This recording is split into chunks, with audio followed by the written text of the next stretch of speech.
New at 6 o'clock yesterday, we showed you how the biggest building under construction in San Francisco is using new earthquake technology, and the builders there let Cron 4's Maureen Kelly go to the top of that building. So tonight, we'll show you what it looks like. Each time I come up, it's still a thrill to come up here and look around. I have to keep reminding myself to actually look at the work rather than the views. It's pretty incredible. It takes your breath away each time you come up here, even now. Peter Reed is overseeing construction on the One Rincon Hill condo project.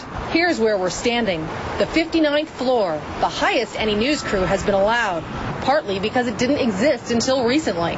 Boosted by Rincon Hill, it looms 741 feet above the bay, 267 feet higher than the Bay Bridge's West Tower.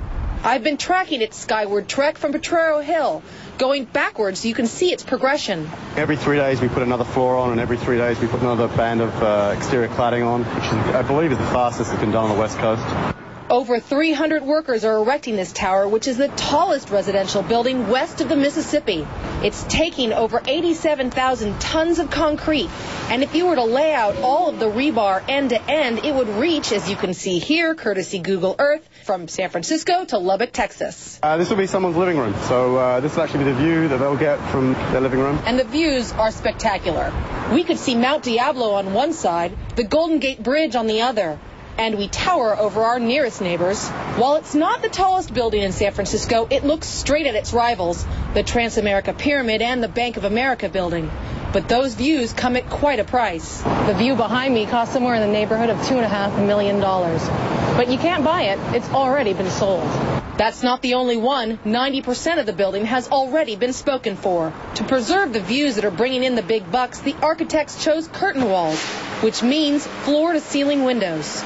They're big panels. It's literally brought from a truck and hung onto the building, and they snap together one after another, and you have an instant skin on the wall. And to keep the sound down, there are 3 layers of glass between the residents and the elements and traffic. Being a building so close to the freeway, there's acoustic issues we've had to deal with when you're only 50 feet away from, 250,000 cars a day. I was surprised how comfortable I was so high up. I even dared to hold my camera over the edge to get a good shot. Not as steady as I'd like, but not bad for working without a net. It wasn't comfortable when we first got there. You sort of felt like you were swaying or something, like you were on a boat. The architect blames that on the discombobulating sight of the crane moving in and out of our view.